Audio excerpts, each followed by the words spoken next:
Bonjour à tous, c'est Bart, bien sûr. Je vous retrouve pour la présentation d'un nouveau smartphone chinois. Il s'agit de la marque Oukitel, modèle K8.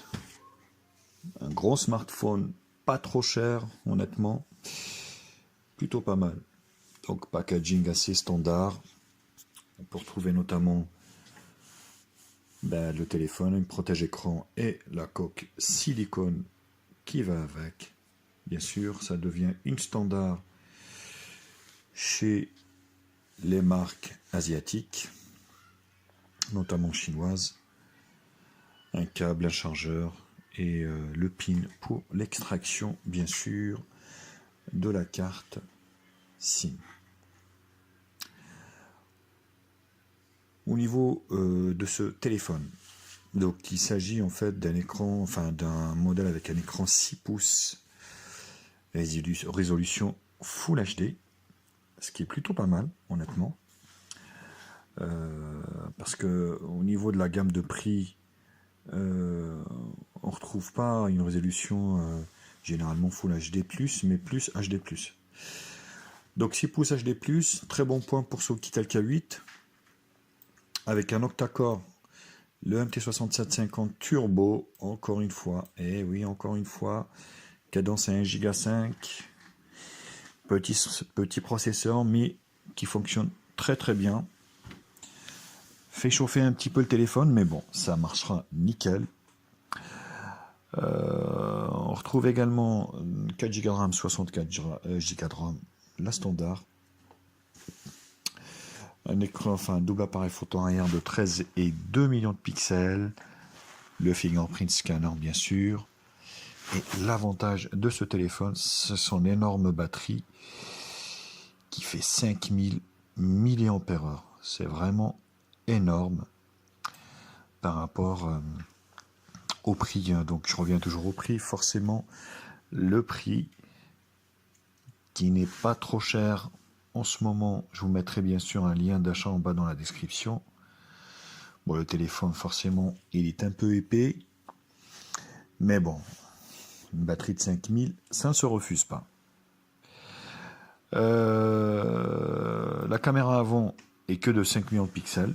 Ça permettra de prendre des photos souvenirs. C'est moyen, mais ça fait le taf. Au niveau du système, donc il est livré avec Android 8.1, ce qui est plutôt pas mal avec l'interface quasiment stock de chez Oukitel. 8.1, donc la dernière version, soit que maintenant il y a la version Pi, Android 9 Pi, mais bon, c'est pas très très répandu, c'est plus pour les grandes marques et les gros smartphones haut de gamme, les flagship killers, voilà.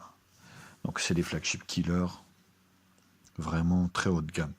Sinon 8.1 c'est un très bon point pour ce modèle, qui accepte bien sûr les mises à jour au tas, ce qui est plutôt pas mal également. Oukitel suit ses téléphones.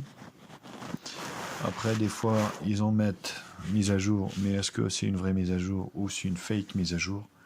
Des fois, on n'en sait pas. Est-ce que tu fais la mise à jour, c'est encore pire. Bon, je sais pas. Au niveau des fréquences, donc c'est un quad band 2G, 3G 900-2100, full 2G, full 3G, et 4G, il en manque toujours la B28.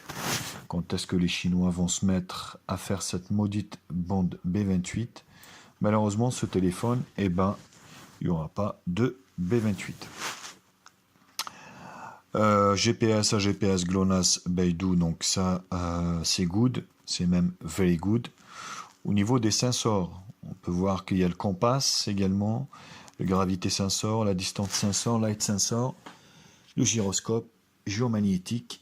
C'est plutôt very good. Donc c'est plutôt complet au niveau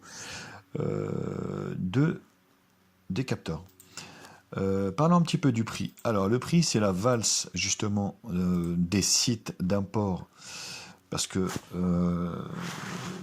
ce téléphone est affiché à moins de 120 € sur Banggood, ainsi de suite. Par contre, il est à 150 € sur Gearbest. Donc je vous mettrai bien sûr la meilleure offre en bas dans la description. Donc là, il n'y a pas de souci là-dessus. Donc la caméra, c'est plutôt réussi, quoi. Enfin, en luminosité standard, bien sûr. Vous allez pouvoir prendre des belles photos. Par contre, en faible luminosité, ça risque d'être très très compliqué et il va ramer comme tous les smartphones chinois low cost et de marque également, parce que faible luminosité, c'est quand même, il faut quand même un bon objectif qui gère la lumière. Voilà. Mais Quitel a fait un sacré coup en faisant ce téléphone qui est bien équilibré et bien foutu. Voilà les loulous. Voilà, c'était Bart de HTMI. N'hésitez pas à liker, à partager cette vidéo et je vous retrouve très vite pour d'autres tests high-tech sur ma chaîne. Bisous à tous.